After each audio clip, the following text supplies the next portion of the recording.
happy readers, my name is Liz and today I'm going to answer your questions from Instagram, so welcome to another edition of ElizzieQuestions. First question, do you know any Middle Eastern or Arab writers? I don't know anyone who is actually living in that region, but I recently read this adaptation of 1001 Nights and it is called The Wrath and the Dawn by Renee Ahdieh. It is a fantastic story, a fantastic retelling. There is a bit of magic in it, so if you're looking for a book that I definitely finished in one sitting, this one was it. What chapter did Prim die? Welcome to spoiler edition of ElizzieQuestions, in which I tell you I don't know. It's part two. Part two. What is your favorite Doctor Who episodes? Parentheses. And what is your favorite time of year? I would say my favorite Doctor Who episodes would definitely have to revolve around Donna. She is, best temp in Cheswick, but I like it when they tie in historical stuff like the Agatha Christie stuff or Pompeii and things like that. So it's questioning, should we change things? How much is this going to change the modern world? And my favorite time of year would have to be when it's nice and cool in the morning and kind of warm in the middle, but just a nice time, probably somewhere between spring and summer. What is your favorite TV show? And I watch quite a bit of TV, but right now I believe my favorite TV show would be Stitchers. Stitchers is really good. It's a little bit sci-fi. You got a little bones feeling in there. It's not as much hard sci-fi, so they're not digging up bodies, but they are entering into the minds of dead people, so you get to see their pasts and stuff. I feel like it's for a younger section of people, but I think a lot of people will like it. It's got some people from Warehouse 13, it's got some people from Eureka, and Bones even. Yes, there are 2 actors from Bones that have shown up on the show, and the cliffhanger at the end of the last episode, oh man. What are some books that really changed how you see the world? I don't know if I would say it would be a certain book, but I would say certain classes that I've taken have definitely shaped the way that I see books and TV shows and movies and stuff like that. So classes like Women in Film, where you're actually looking at feminist film studies and comparing that to some other film studies and the way the world sees women and things like that. Favorite book from your childhood / a book that reminds you of your childhood? I would have to say Matilda by Roald Dahl really reminds me of my childhood because I loved that book so much. I read it because I saw the movie and really loved the movie. Hashtag Mara Wilson be my best friend.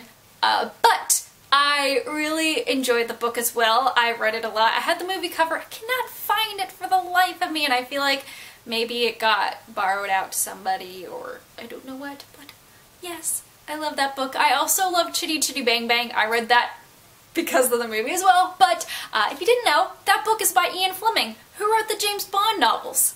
So it's fantastic and you should check it out. What are your 5 favorite characters of all time? And this includes TV, books, and movies and things like that.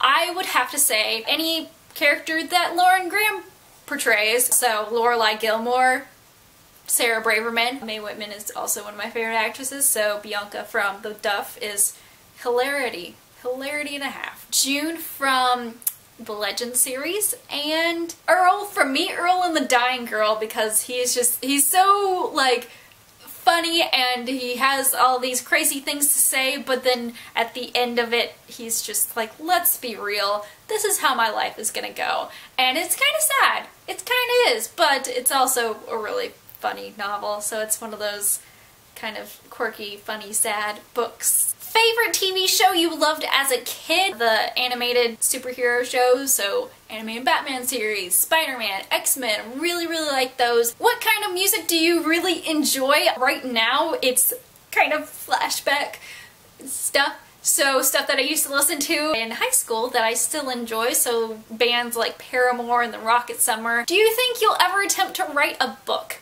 I have attempted to write just a couple of books and just never really works out. The first one I just was I suck at dialogue, and then the second time I just kept going on bunny trails, so it started off as a spy-ish kind of novel and turned into Glowing Cats. That was a NaNoWriMo novel. I just kept writing it till I got to like 20,000 words and I was like, this is not good. If you got to change the ending of any book, what would it be? I feel like when you change the ending, you almost have to change the whole entire novel, and there are a couple that you're just like, that needed a different kind of twist to it. This is not hate. This is not me hating on anything, but Belzar, the twist on that one, like I liked the book up to the point where it was like, that's the end. If you could swap bookshelves with any other booktuber, who would it be and why? I would pick somebody who has a super awesome collection of like graphic novels or comic books, and the first person that comes to mind would be Liz Loves Lit. She does a little bit of review-ish, haul-ish stuff of comic books, like the Lady Thor stuff and some other stuff. So anybody who, you know, has comic books and stuff like that. Probably also Rincey from Rincey Reads, because she also reads stuff like that too. Are you alive? I think so. I think I am. What is your all-time favorite TV show?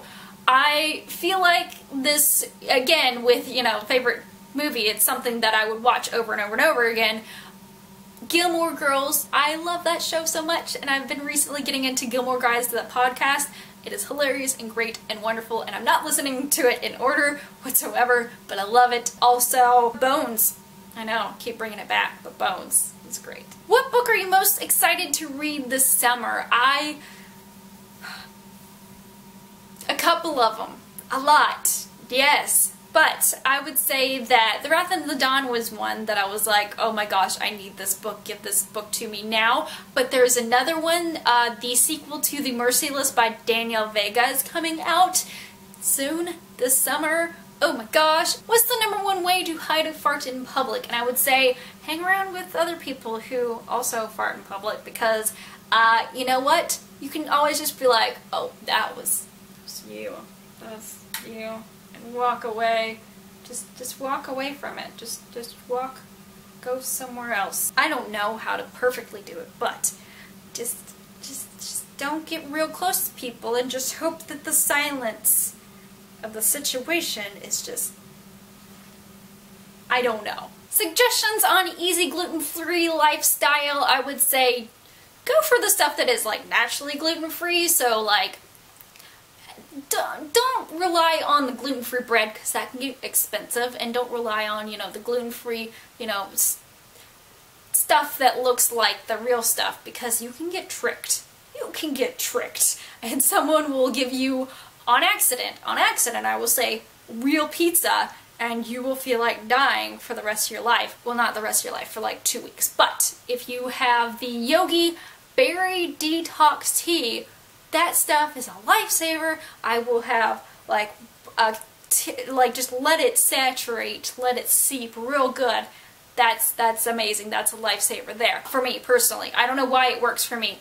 I'm not saying it cures celiac disease or gluten intolerance or anything like that, but it works for me. It's really good. And if you just want to take it regularly, it's good too, because it's delicious. But also it has some really interesting flavors in there. Oh my gosh, it'll blow your mind. What do you do to get out of a reading slump? Go find a book that you are super excited about, that you want to read, that is like, oh my gosh, I've been putting this off forever. Read that book. And if it's something that's like, you know, don't be afraid to put it down. Send it back to wherever it came from. Don't let that stay in your life. It's not worth it. And don't put the pressure on yourself to, like, read everything or have a book, like, challenge. Like, ignore your Goodreads for, like, the next 3 months. See what happens.